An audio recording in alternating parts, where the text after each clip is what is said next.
You're listening to the Night Demon Network. Go to nightdemon.net/subscriber to unlock more exclusive content.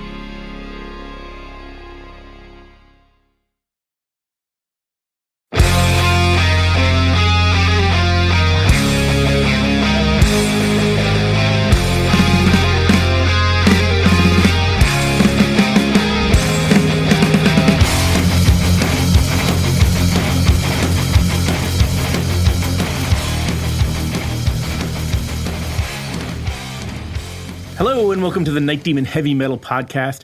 I'm your host Nesbitt, and today we have another cool interview. Jarvis sat down with Christopher Williams, drummer of Accept. It's a great conversation, tons of interesting stories in here. Hope you enjoy.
Christopher Williams, hello. Yes. Hello, brother. Nice to see you again. Likewise. We met in the winter of 2018. Mm-hmm. Early 18. Early 18. Cold, dead winter in Germany. Yep. You are Wet the drummer. You are the drummer for Accept. Yep. You are actually like a senior member of the band now. Yeah. At this point, next month actually they announced it 10 years ago. Yeah, so wow. 10 years. That's wild, right? Yeah, 2015. Right? Yeah. That's crazy. So then you've been on 3 albums now? That sounds about right. 3 studio records and a couple live albums. Right. Yeah. The Symphony one is one of those, right? We did the Symphony, we did Restless and Live, which was a bunch of live stuff recorded throughout 2015. Right. Board mixes and stuff. Sweet. As well as, and then there's a DVD with that for Bang Your Head in Bollingen. Rest in peace. That was a great festival. Yeah. Oh, it's gone? It's gone. Oh, Horse, that sucks.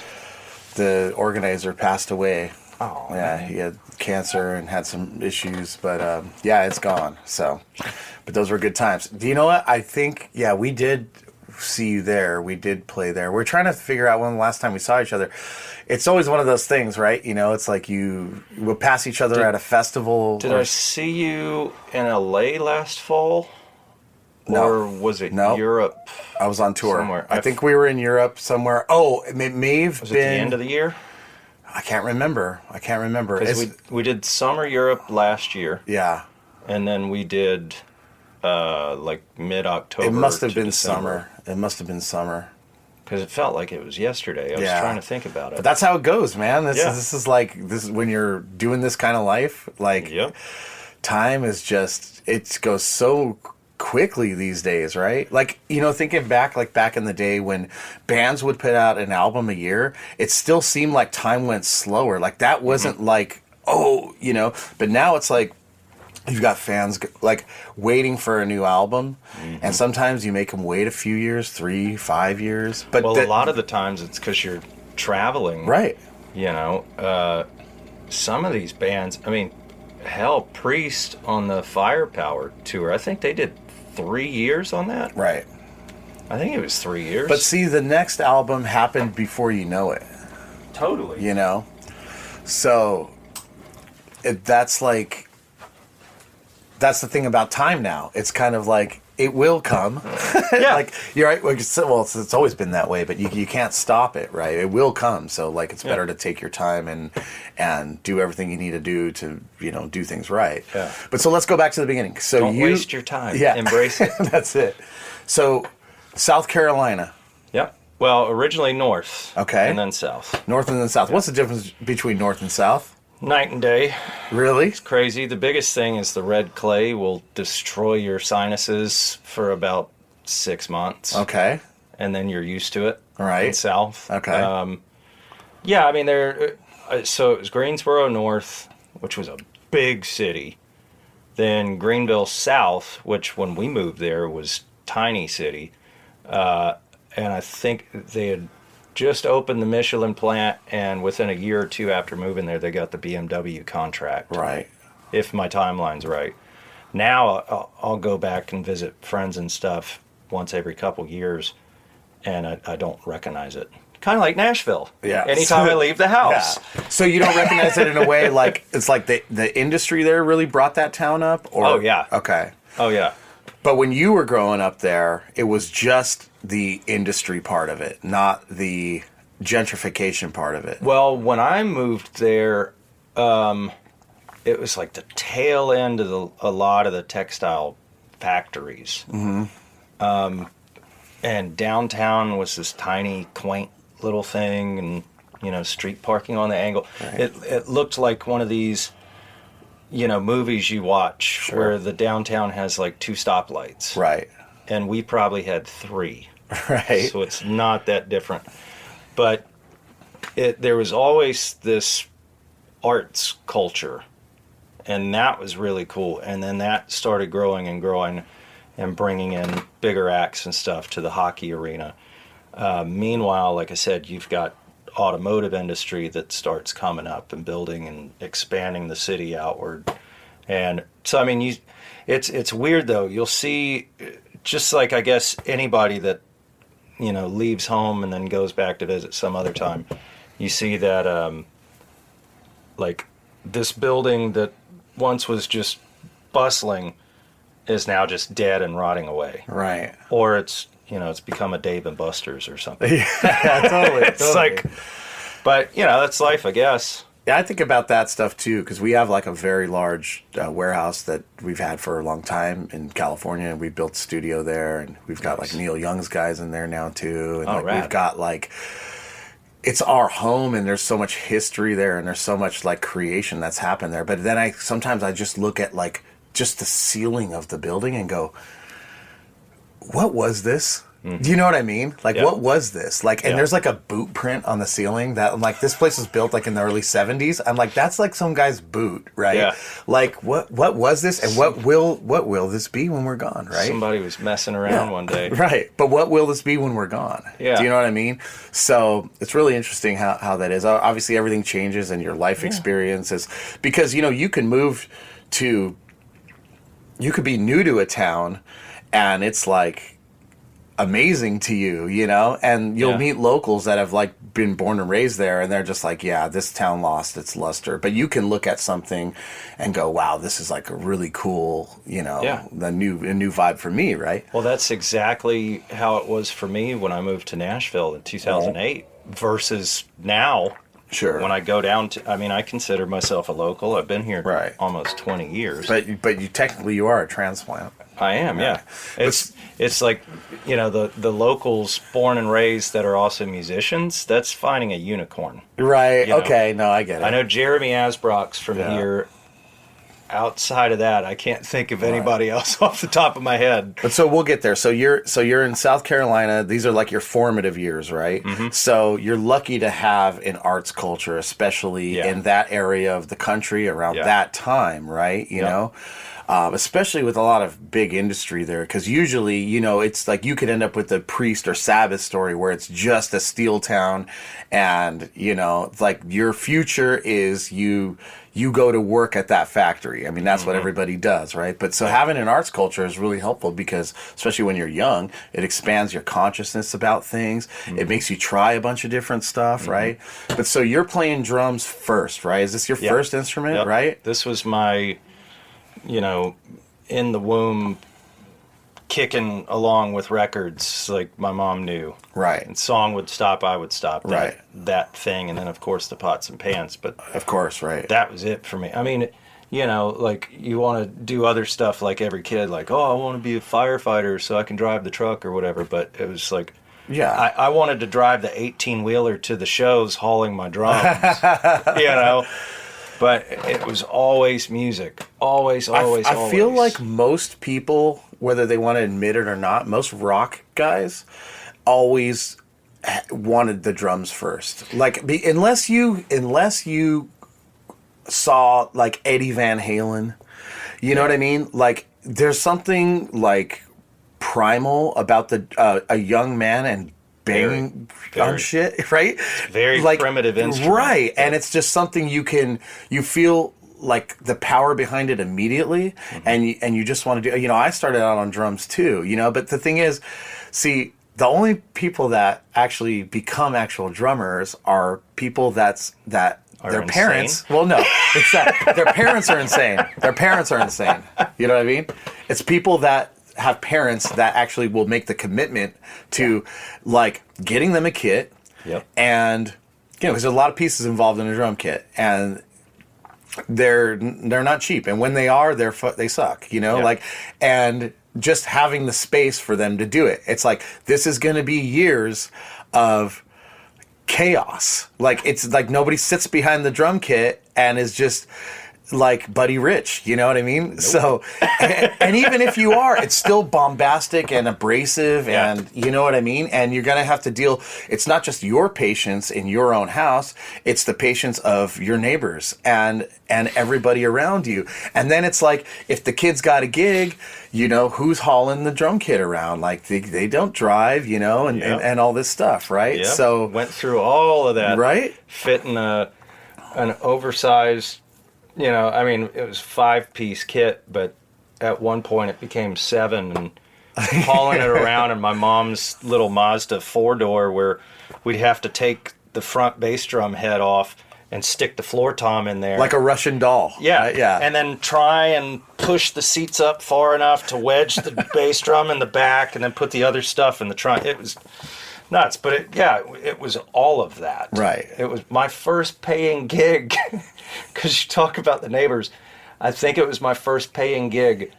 The neighbor was an elderly man that was trying to sell his house, and he paid me $5 not to play because he had a showing and didn't want the neighbors run off by this young drummer next door beating the crap, because my room was right next to his driveway. Right.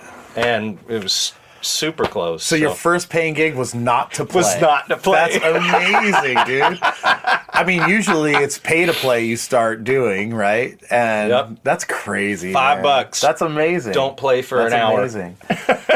Were you starting drums before you were in a band, or did you have friends? Yeah. Okay. Yeah. No, I mean, we had these, you know what ottomans are? Like the footrests and all that. We had these round ones that were probably 18, 20 inch, you know, diameter. We had 2 of them, and I would set them up on their sides and angle them. And then we had this big long pillow that I would lay across the top. Those were my toms. And we've got these wooden fern tables that I still have upstairs, actually. Those were my cymbals. And in order not to destroy everything, my mom would take apart those metal coat hangers with the cardboard tube, and those were drumsticks. Oh. And I would just sit there right in front of the TV and watch MTV, all the hair metal videos, and drum. My brother taught me to twirl a drumstick, kinda. Right. And then I picked it up, and by the time I was 5, I could do it. Nice. Like, that was it. It was just drums. And then Christmas, my 4th grade year, I got my first real kit. Right. And it was Do you remember what it was? Yeah, I've still got it. Really? Ludwig. It was a 1984 Ludwig SL series, where it was like, I think it was maple and poplar shells, but it had like the classic hardware on there. Right. So it was good shell hardware with like mid-level shells. those, they only made them for a year, and then they started pumping out the Ludwig Rockers. Which is like the consumer brand. Yeah, it's like the Epiphone of Ludwig. Yeah, but like entry-level bolt-on Epiphone. Right. So maple poplar, is that like a composite? Like No, it's layers, the plots. Oh, okay. Because, you know, maple shells is like good stuff, right? You know, but poplar is the cheap wood, you know. I used to buy like guitars made out of that, you know, like. But I mean, we didn't have a ton of money, and I begged and begged and begged Mom for years and years and years, and you know, Mom saw it there, but she wasn't 100%. She called my Uncle Peter, who's a musician, and she goes, you know, do you think it's there? You know, do you think he has it? Peter goes, oh yeah, because I would visit him in Atlanta, and he always had a kit in the basement. Okay. So and you had experience playing on a drum set. Yeah. Great. Yeah. And he's like, oh yeah. And we'd jam, you know, he gave me, I think, 2 of the first records that I would play along with at his house was Back in Black and Budokan, Cheap Trick. Okay. You know, and he's just like, just play to this and just groove, you know, and that's where like that foundation started. But nice. She sent him a check and said, this is my budget, find something that works, and if there's anything extra, I'll come up with it somehow. And either she did or maybe he covered the cost, I don't know, but because at the time he was working at a used music store. Oh. And that kit came through. It was probably 11 years old at the time. And he's like, I got the kit, brought it up, and it was December 19th, 1995. That was the day school let out for Christmas break. Got off the bus. I see my uncle and aunt's van in the driveway, and my brother's out there, and he's like, dude, it's supposed to be a surprise, but they got you drums. I was like, what? He blew the surprise. Yeah, and I ran in and, you know, gave everybody hugs, and then that was it, man. That's amazing. Just beat the mess out of those things for hours, and then we went out Mexican food. You know, the 2 best things favorite. in life. That's it. That's me, drums and Mexican food, man. So that's pretty cool. 95. Something else magical happened that year. And I don't know if that was on your radar then, but I know we're both big fans of the band Kiss. I was literally thinking Kiss Unplugged. Halloween night, yeah, right? I remember being a little too old for trick-or-treating, but definitely hanging out with my friends still. And that's what we decided to do that night, is watch that. Yep. And when those 2 guys came on stage, it was like you just knew it was on. You knew it was on. Yeah. You know what I mean? Yep. That's how I discovered Kiss. Really? Was Unplugged. What a great performance, man. My brother, who's 5 years older than me, he and his friend CJ, one of the neighbors, I guess CJ was a huge Kiss nerd. I don't remember it. But years and years later, when I saw the I Love It Loud video the first time, I was like, oh yeah, I've seen this. That, you know, but I fell in love with Kiss on Unplugged. Right. I was like, damn. Have you watched these the guys are outtakes? really good. Oh yeah. It's great where they start Domino like 4 times, you know? Yep. Yeah. That's why on the record and the Unplugged video, we watched it on Prime the other day, because they've got all the old Unplugs on there now. All right. And I don't think Ainsley had ever seen it. Right. So I was like, yeah, it's edited, but check it out. Yeah. So that's why they finished Domino, and Gene goes, I'm sorry. Right. Yeah. Because he screwed it up so many times. Tonight we're going to let the music do the talking. Yeah. Oh, wait, restart. I love that stuff, man. Like, I don't even now I just watch the outtakes because I'm like, oh, this is just so cool, you know? And when I played with Gene, he had, you know, Jeremy had made out this giant lyric book, basically poster board in a binder, because he forgets the words. So, okay. It's always been a thing. We'll get to that. We'll get to that. Okay, so now mid-90s, you're doing this. You're still out there. And are you playing in bands now that you have a drum kit? Are you No. There was a skater kid down the street that my brother used to skateboard, And the dude's name was Lane. His dad built them a half pipe. Okay. Right beside the driveway. And I'd see him sometimes out there just with a, probably a Squire, but it was some kind of Strat and just a little small amp. And I used to pester him like, dude, come to the house. Let's jam. And he's, nah, man, get lost, kid. Get lost, Right. I'm like, okay. The only jamming I did for years, which worked out to my advantage, I must say, was with my Uncle Peter and his buddies. So, like, you're playing with guys that are older and better than you. Way better. Which is like the best thing, any musician listening to this, is the best thing you can do. And it may suck for the guys better than you, but a lot of times some of the guys better than you don't have better personalities, and they can't, and guys don't want to play with them. Yeah. Just do it. Just put your time in and just absorb and soak in all of that knowledge, because you'll get good real quick. I think aside from maybe one or two bands, I've always been the youngest guy, whether it was an artist gig or a band situation or whatever, like, because I've just shown up and I seek out older players, because one, typically they're a lot better on the instrument. Yeah. And they've lived life and it shows. They're far more mature at their craft, but they've also been through a lot of the crap that life throws at you. Sure. So there's not a ton of drama typically, and all the BS or, oh man, I knocked my girlfriend up. Sorry, I quit. Right. Right as you're on the cusp of something. Right. So there's that, and it's just easy to get in there. And also they usually have gigs already. Well, they've already established that. They put in the work, right? Exactly. Yeah. But, then if you're coming up and you're hungry and you do your homework and your research and everything, somebody goes, give me that, that lick from that Johnny Guitar Watson song, blah, blah, blah, whatever this. Give me Little Richard this. Give me Ringo that. Give me, okay, cool.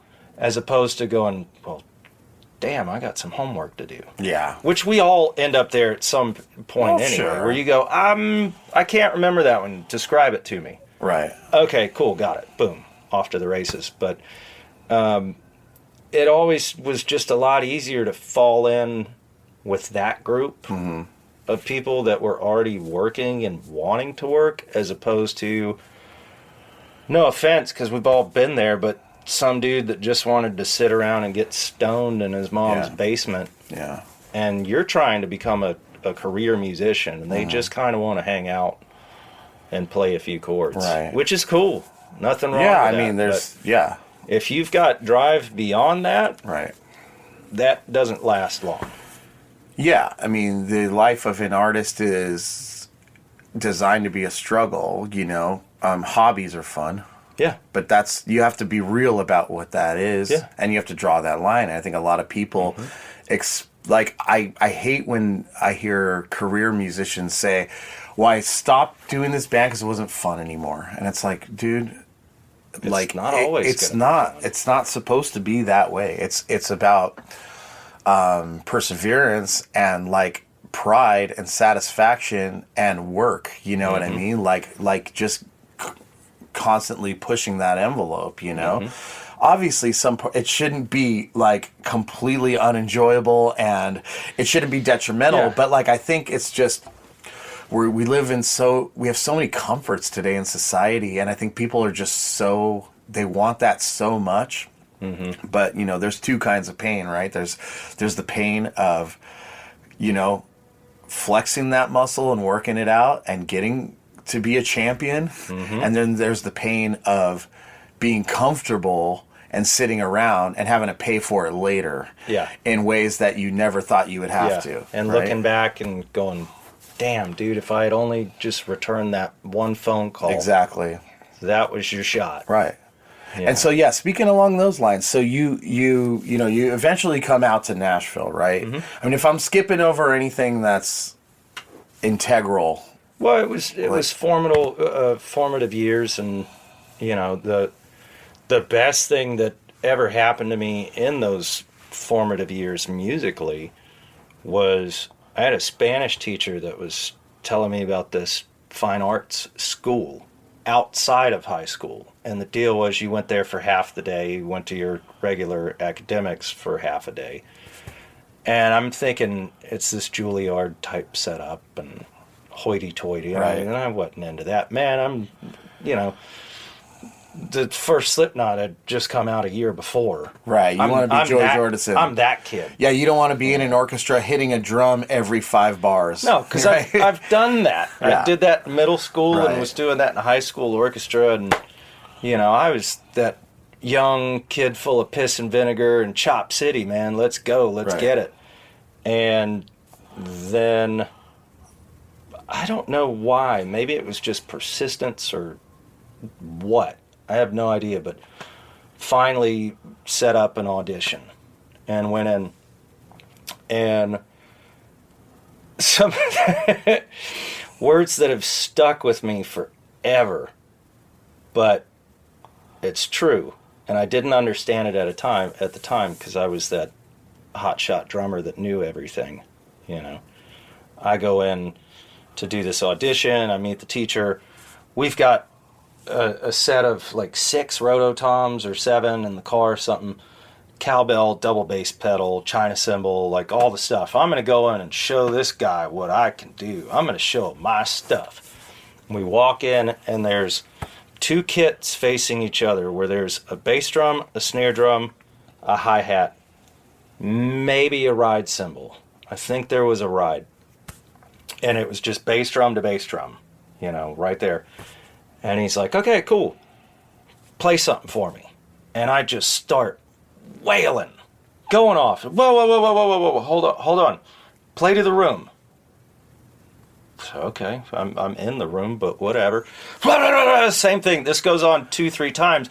At one point, I'm looking around going, there's nobody in the room to play to. What do you mean?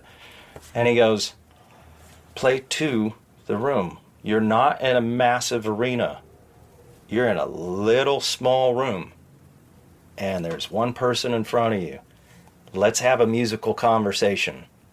Play to the... And I go, dynamics. Right. That was... And then from then on, I was hooked. I was like, okay. And he goes, let's just play some time. And we just start playing swing, and, he sees my right hand and goes, okay, cool. All right. You got good feel, relaxed. Yeah, I can work with you. Let's go. And I signed up for the next year. The first week, he bumped me up to a second-year student and just really opened my eyes to reading and, pitched sheet music.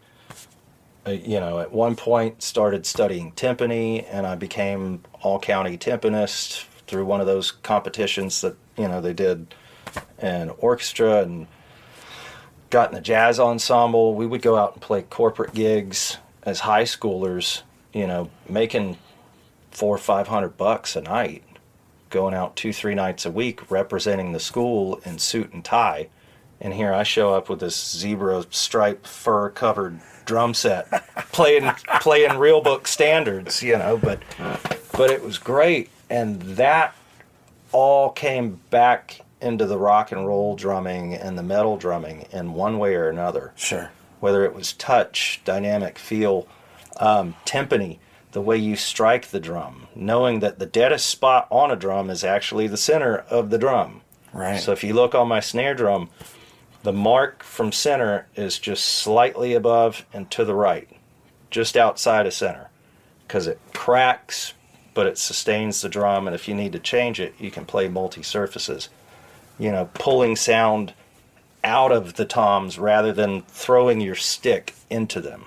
That's what Bonham did. Right. You watch him, he's loud, he's hitting, but he's not, his heads aren't pitted up.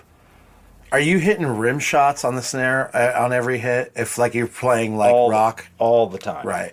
All the time. If it's not called for, obviously I change course. it. But that's my default backbeat. Right. Just lay the arm.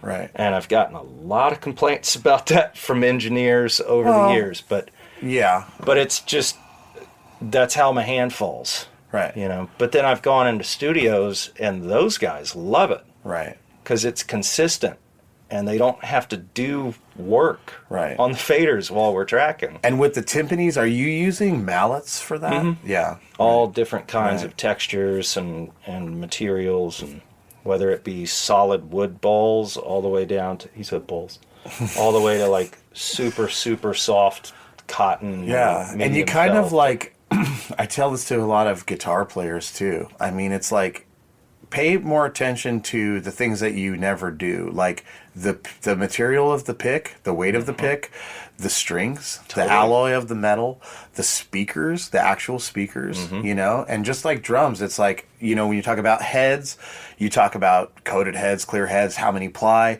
you talk about Danmar pads on your kick, you talk about the material of the beater, you know, it's like felt, plastic, wood, what's the density? Yeah. Like listen to things, you know, and how your body, don't always listen to what, or look at what somebody else is doing. Like experiment with things. Try things. And like, cause the way you play might actually, you know, like, cause just because one of your favorite drummers uses whatever, it's like that drummer might have half the power you do. Yeah. You know what I mean? Yeah. So yeah, that's really interesting. There are, you know, and all that's great and ultimately shapes your voice as a player and sets you up for success in different areas of music.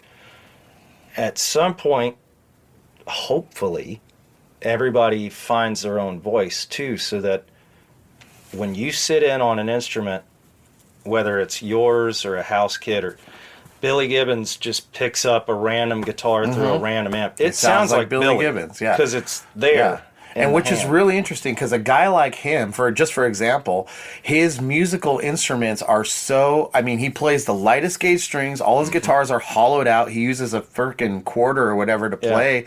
It's so weird and unique, but still he could sit on anybody's stuff and do it, you know? It sounds and like you Billy. learn that, like, I've learned that too, just playing festivals all over the world, and it's like, hey, you know what, I could make any amp sound the way I need it to sound, you know? Like, I know. As long as it doesn't blow and the up. tones in the hand. Well, they do. And the tones in the hands, you know? But so you're doing all this stuff, and so throughout this whole time, right, have you ever played in, like, an original band that's your band, rock band? Oh, yeah. Okay. Yeah. So while you're doing this stuff, while you're going through the schooling and you're doing the corporate gigs and just, you know, you're playing, I guess you could say like a form of like organized music, you know, it's being organized for you. You're part of an ensemble of people that it's tied into education, you know. And then you're in the movie Whiplash. No. Right. But you know what I mean. But like, you know, was there it was originally, you know, that's like pitched as a horror movie, actually, you know. It looked like a horror movie.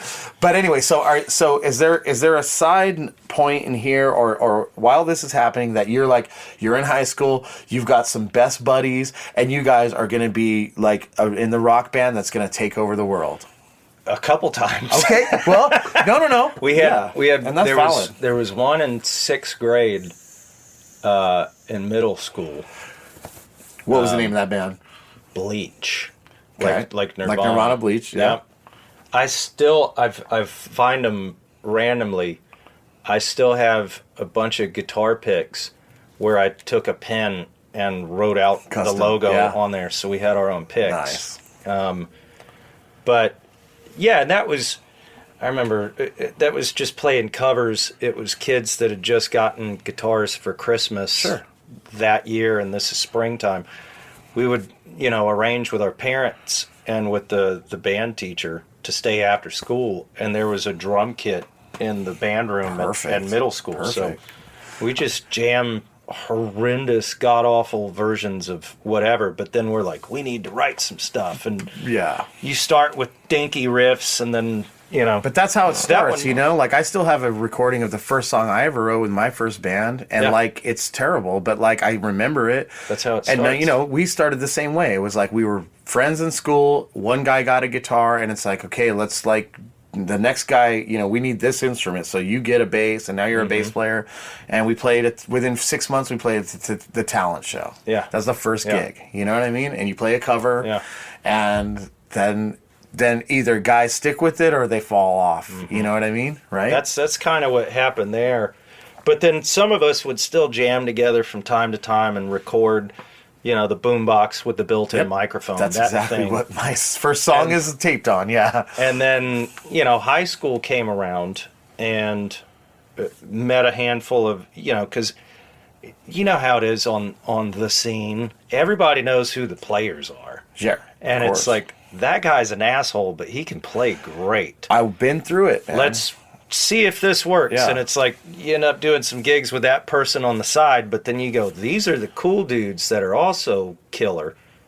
Let's get this happening. Yeah. And that for me was a band called Full Stack. Okay, nice. Yeah. I love it. Because that's what we were all about. We had this soft tech tube midget, the MiG 50 or whatever, you know, and a PV 5150 through a 412 and Les Pauls. That was my first real head. A Music Man through an SVT, and, you know, because it was a Music Man. He didn't have a pin bass, but anyway, you know, and that's where the writing started, and it was like, I've got some ideas, you've got some ideas, let's put them together. Or, you know, the singer came from this acoustic Jack Johnson pop kind of world, but loved Seven Dust, and that was the one that bonded he and I. Yeah, because I mean, even like if you compare like Lejean's vocals even to Jack Johnson, the common denominator is soulfulness. Do you know what I mean? Yeah. So when you add that to any style of music or a heavy rock,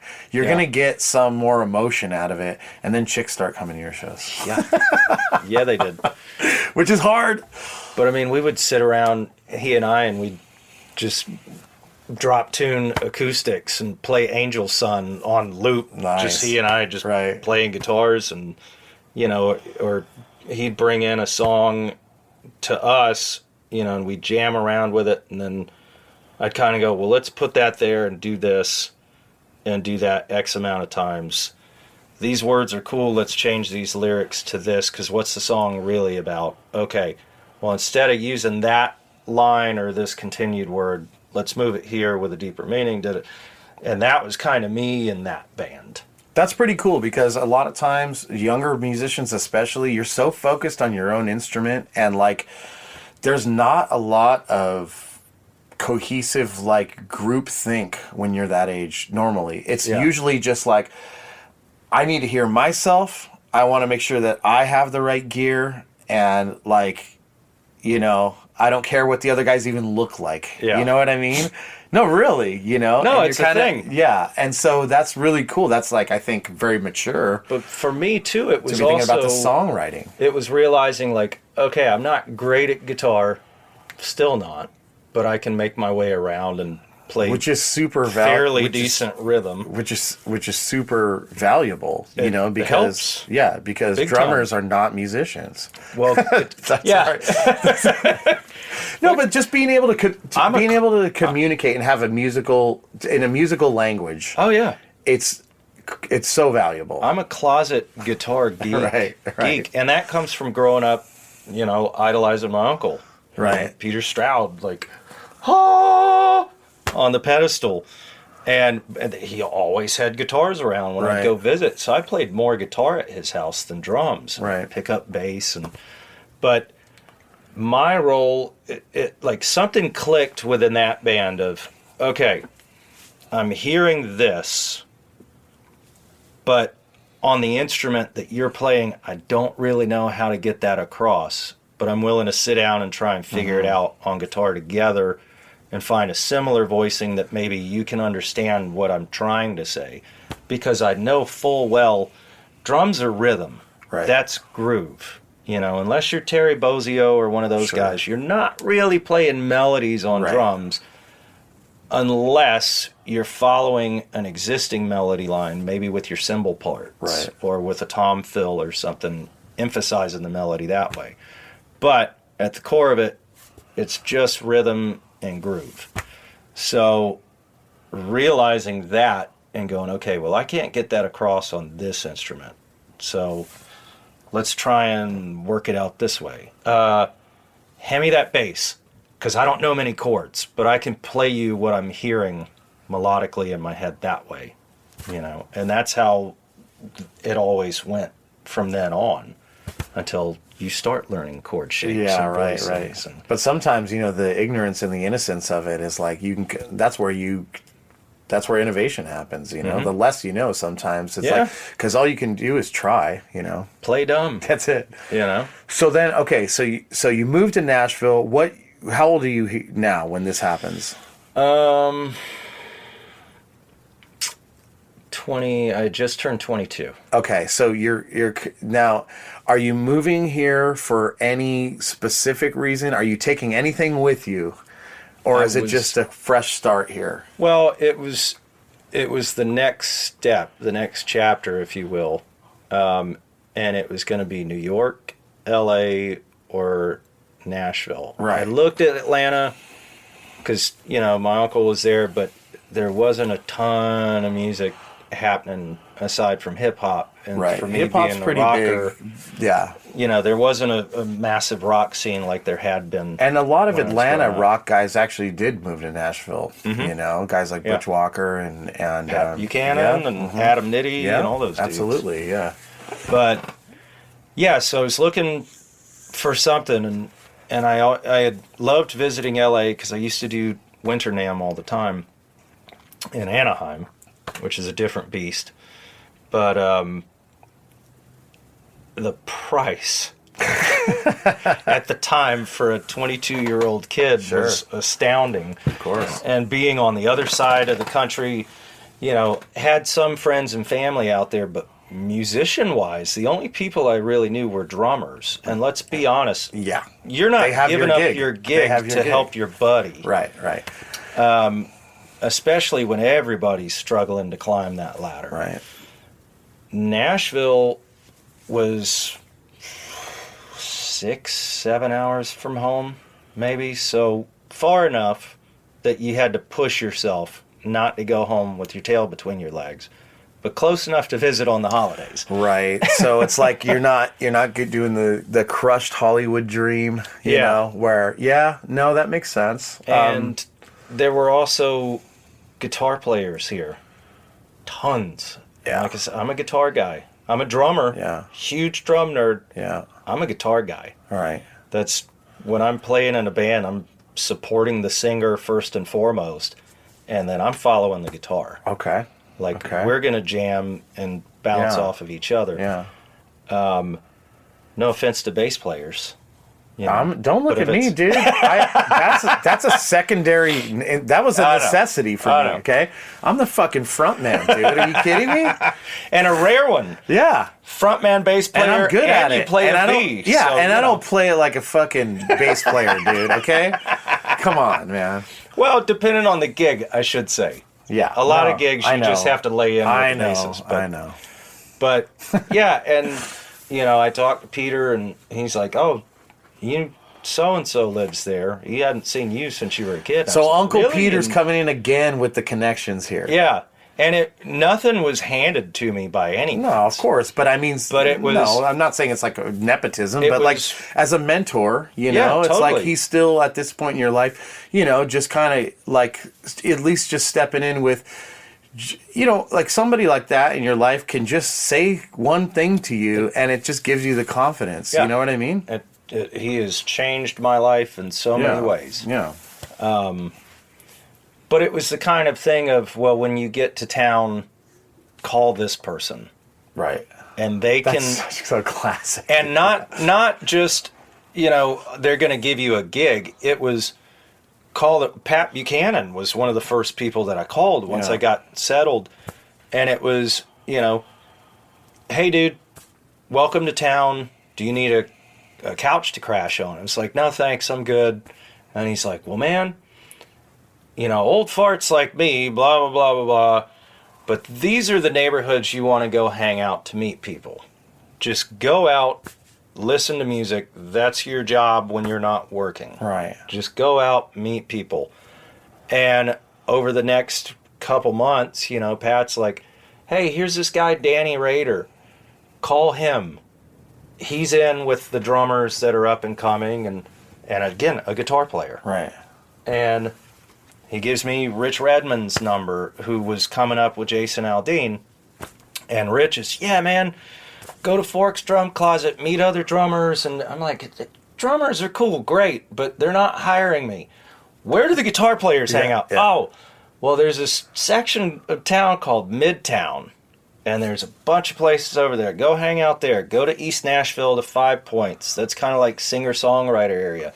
Go to these writer nights that happen here. And that was kind of the door in, but what got me my first gig in Nashville was a coworker. What were you doing at the time? So I knew I was going to move to Nashville. Yeah. This is December of 2007.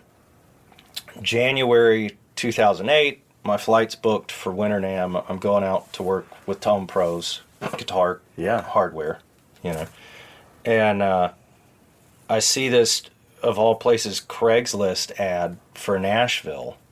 And it's, seeking percussion specialists. I'm like, oh, well, that's kind of my deal. What's that about? So I email and everything, and it turns out Meinl Cymbals, who their U.S. headquarters is in Nashville, they were looking for a sales guy in-house. Great. And I go, cool, well, I'll actually be at NAMM next week. You just go to their booth you and talk to them, You want to do the interview there? Yeah. And we did. Yeah. And did that. And went back home, kept gigging, kept doing the thing, and then got the, hey, when can you be here? And I'm like, and they go, how's March 1st or March, the end of February, whatever. Right. And I go, well, I'm gigging that weekend. I was playing with a 7-piece funk band. Okay. Yo Mama's Big Fat Booty Band. All right. Asheville, North Carolina. But yeah, he goes, can you start Monday, March 3rd? And I go, yeah, that's going to suck. I'm playing Thursday and Friday. Yeah. Sure. Yeah. So, pack up the U-Haul, got to town Sunday at like 6 in the morning. The roommate wasn't home to let me in, so I ended up finding there was like a basement entryway that was unlocked. So I went in that way, let myself in the house, unload the U-Haul. She gets home like 6 o'clock. Oh, hey, you're here. I was like, yep, all moved in. And this is somebody you've never met before? Nope. Yeah. And this was another thing, my uncle calling in the Hail Mary, because a week or two before I moved here, the living situation that I had lined up with another drummer and a bass player and, I don't know, keys or guitar, one of them was supposed to leave, was moving out, done and done. Then he decided he didn't want to move. And they're like, well, I mean, he's already here, and sorry, dude. Where am I going to live? Yeah. Like, I have a date to start, and the truck's rented, and what? Yeah. And it was one of these, called a friend that had a spare room that I could live in for a month until I found an actual place to live. That's amazing. So, I mean, saved my ass, but got me here. But that's the perseverance that you need to be in this business, man. I've lived in the U-Haul. Yeah, but there's so many. Must be present to win. There's 100, maybe 1,000 scenarios in your life that have probably already happened, which would have been a great excuse to give up. You know what I mean? Yeah. And it's like, but you have to put your ass in the fucking place. Like, the internet's great and all. Yeah. But you being at NAMM and being able to in-person interview in the moment at that thing got you that gig. You going to Nashville or going to these places and actually talking to people. Yeah. Right place, right time, man. Right? But you have to put yourself in the right place. You have to want it, and you have to be willing to. I mean, So I get this gig a few months after living here. Right. That it's a cover gig, and we're going to go play casinos and stuff. But so in just regionally or in Nashville? just in the States. Okay. But Got it. But it's a Nashville-based we're going band? through California, South Dakota, Really? all this. Okay. Yeah, and it was a guy, Richie Scholl, who had moved here a year or two prior to me from Australia, from Queensland. Hell of a guitar player, hell of a singer. And it just happened, one of my coworkers was playing a bar called The Stage down on Lower Broadway. Went out to see him. His drummer had been playing with Richie in this little power trio. And for whatever reason, I think he and his wife were about to have their baby or something like that. He was out of this tour and Richie needed a drummer. So I get called up to sit in, and then those guys get called up. And I think we played Saw Her Standing There by the Beatles and a handful of other tunes. And then, you know, regular guys get back up. We go out on the street, start talking on the sidewalk, and, hey, you want to come audition next week? Cool. All right. Like, you know, all you guys? Or just no, just you? Okay. It was just Right, me. because just the drummer had fallen Because out. the drummer on the gig was Right. Richie's drummer. Right, That was Balin. And, you know, so, all right, cool. Went to SIR, jammed a few hours. The best part was he wanted to play Honky Tonk Women. And the only version of that song I had ever heard was Humble Pie's cover from the 73 King Biscuit Flower Hour album. And there's no cowbell at the beginning. Jerry Shirley just comes in beating the bejesus out of the drums. So we're in this rehearsal room, this tiny little room 5 at SIR, if anybody knows it, in Nashville. And I'm just smacking the hell out of the cymbals and drums playing this big Bonham-esque intro. And Richie's like, whoa, whoa, whoa, whoa, whoa, what are you doing? And I go, Honky Tonk Women, Humble Pie. Right? And he goes, no, man, the Stones. And I go, oh, yeah, I knew they did it, but I've never heard their version. Sorry, dude. That's great. That's great, man. That's great. Night and day. Yeah, because it's kind of funny, because I would have said, well, I mean, look, if you were as established as you are now, right, you weren't then, okay? But No. but now, Gotta if you start sit in somewhere. with somebody, right, and it goes good, and the guy comes out and says, cool, do you want to audition? I would just say, you just had my audition. I just did. I just played with you and you liked it. Yeah. So let's roll or not, right? Yeah. You know? But at that time, yeah, I understand. Yeah. And like going to SIR is, you know, which is, for anybody who doesn't know, Studio Instrument Rentals, it's it's the biggest, you know, industry rehearsal space and backline rental in the nation. There's multiple locations, and that's kind of where you go for tour rehearsals. And By the way, pause. Yep. While you're here, have you been to SIR Nashville? No. Go. Gene's bass from Unplugged is Oh, hanging come up. on. Yep. Okay. There have been so many of us that have tried to buy it and they won't sell it. But Gene's Kramer Farrington, the black one. the No black shit. one, that got shipped to New York from God Nashville. damn. It lives here. Wow. And I've walked in several times and just grabbed it off the wall and dinked around on some Really? Kiss riffs and Oh, then just man. put it back. Yeah, All right. I'll be Yep. going there after this. do it. So you're touring. Now you're touring. So this is your first touring gig, really? Second, but Right? yeah. Okay. Yeah, the Booty Band was the first one. Right. And you're doing national tours with the Booty Band? Yeah. Okay. Yeah, we used to go out. We'd open up for P-Funk and the Abbott Oh, Brothers shit. and Fishbone. That's and huge. Used to do a ton of head festivals. Well, that's amazing. Okay. Head well, that's, festivals, and then when craft brew was just kind of becoming a thing, Right. like 2007, we were doing those festivals as well as, you know, all Nice. that. And it was killer. It was great, man. That's awesome. I got to sit back and watch Cash, like the Cash, Yeah. just play drums behind P-Funk. I was like, that's James Brown's drummer. Yeah, right. That's that guy. Holy shit. humble you really quick, right? Yep. But so cool. So you've got your first gig out here, and you're doing these tours, playing casinos, playing covers. Yep. Right. And then going back to what you were saying a minute ago, what kind of got me into leading into the gig with Richie was he got called in for an artist gig. Guy Jason Michael Carroll, and he was kind of doing arenas and amphitheaters at the time, and he was on his way up. So, of course, Richie's not going to say no to it. Right. But we had a month or a month and a half worth of work that just was gone. Wow. Because we're doing casino contract gigs. Which casinos pay extremely well. Yes, and they the do. perks are even better. You have an amazing hotel suite. You've got a $200 steak dinner. Yep. Sometimes you get some vouchers for the machines. Yep.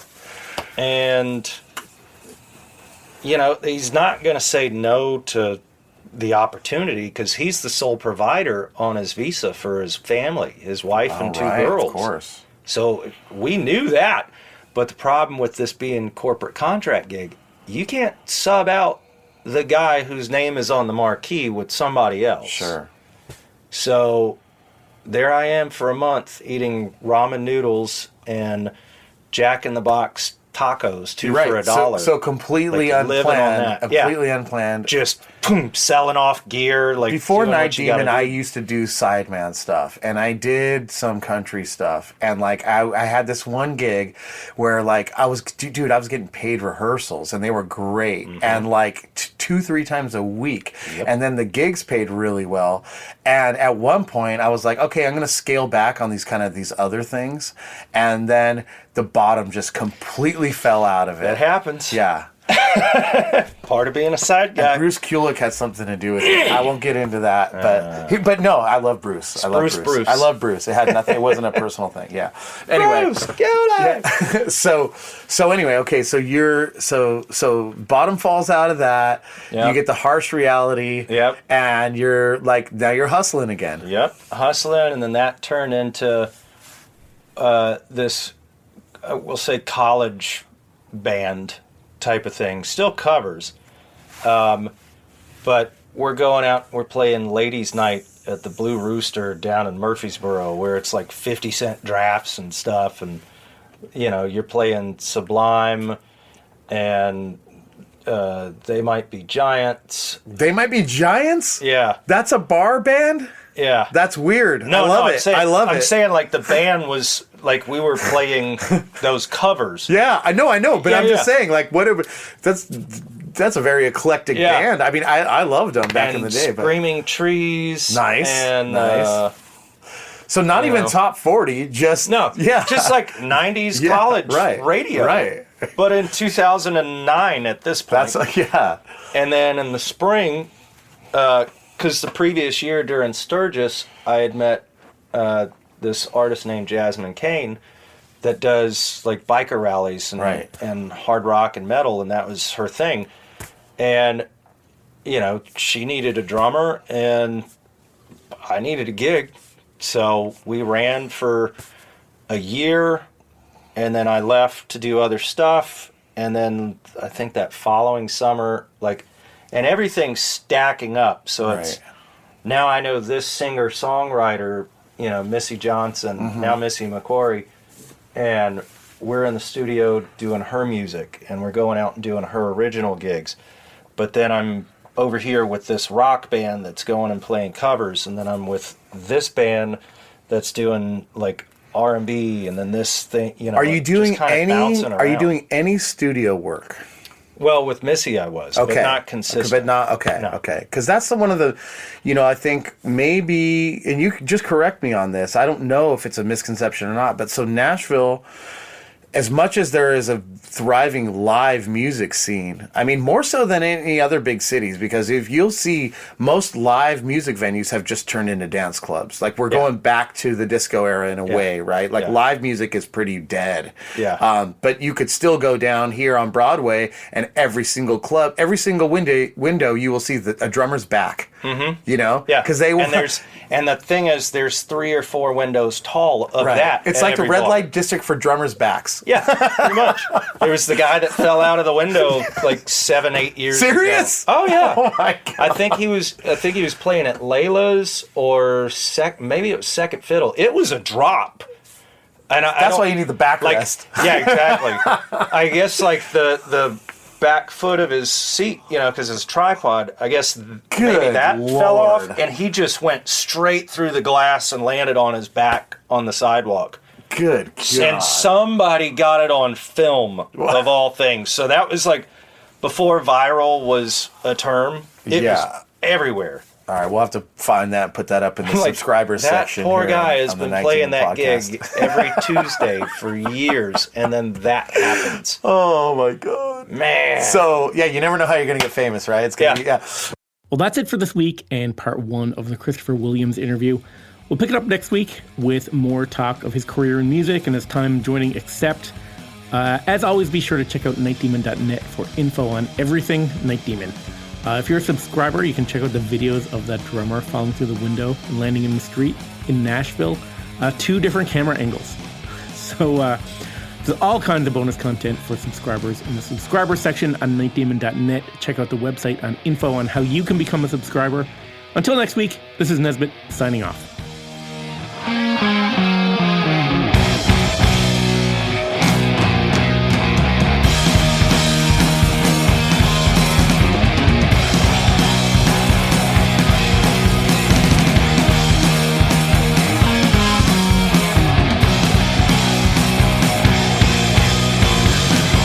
Don't wander in the dark because we will find you. Beware of our bind 'cause we are the night demon. Night demon. We are the night demon. Night demon.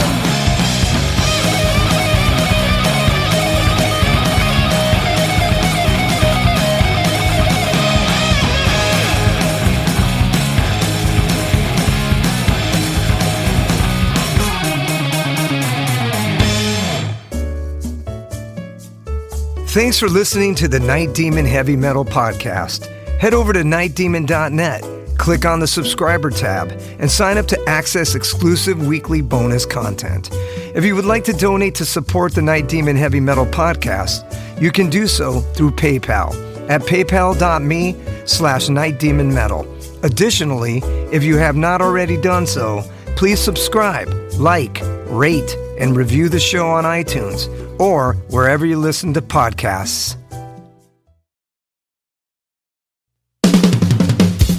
All hail, Night Demon Heavy Metal Podcast listeners. This is Dusty Squires chiming in to tell you about my brand new signature sticks from the London Drumstick Company. I've dreamt of having my very own drumsticks ever since I was a wee lad, and LDC made that a possibility for me. Founded in 2016 in London, England, the birthplace of heavy metal, the London Drumstick Company has trailblazed a path through the music industry and taken the drummer world by storm. When I met them for the first time, they knew their product was going to withstand the beatings of a Night Demon show. They took the time to work with me on getting everything just right. The balance and weight of my sticks are the same no matter what, and the durability is bar none the best I've ever had.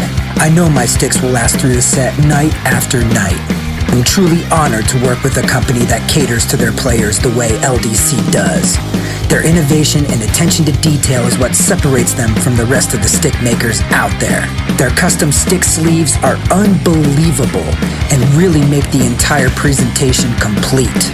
Wait until you see the design they came up with for me. It blew my mind and was a surprise to say the least. They have all kinds of amazing swag, including hoodies, t-shirts, drummer shorts, drum keys, stick bags, towels, face masks, practice pads, and much, much more. Even if you're not a drummer, you can be a part of Demon history and order my brand new signature sticks direct from their website. How cool is that? And to top it off, the London Drumstick Company are giving an exclusive offer to the Night Demon Heavy Metal Podcast listeners. Go to londondrumsticks.co.uk and receive a 15% store-wide discount using promo code DEMONSTICKS. All capital letters, no spaces, Demon Sticks. DEMONSTICKS. I can't thank everyone there enough for the opportunity to be a part of their family and for them trusting me with their amazing products. See you metal maniacs on the road very soon. And yes, the wood chips will be flying.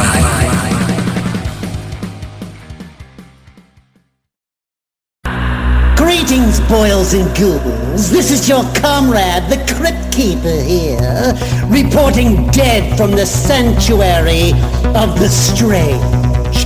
Tonight's macabre myth is a fright-filled feature, one overflowing with monsters, madness, and magic.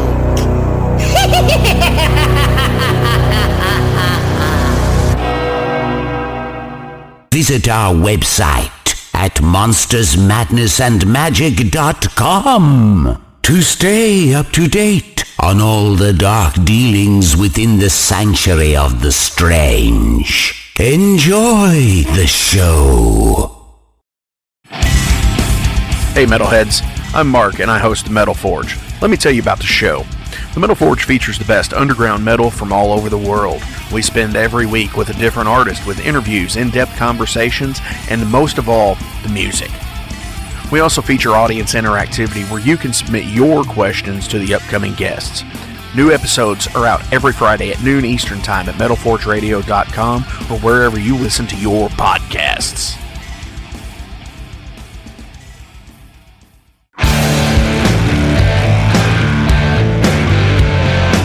Want to know what's going on in the world of music?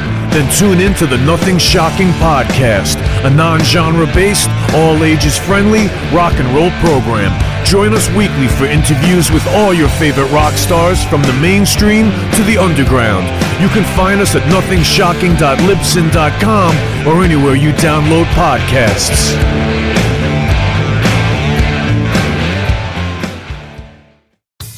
Okay, metalheads, you've been complaining that there has not been a channel that plays all of the heavy metal videos from past, present, and future for years and years at this point. Well, that time is over. Heavy Metal Television is back. HeavyMetalTelevision.net is the website. Go there. You can see videos playing 24/7, 365, all the time, all the best from the old school, the new school, and everything in between. Check it out, HeavyMetalTelevision.net. It is where the metal is.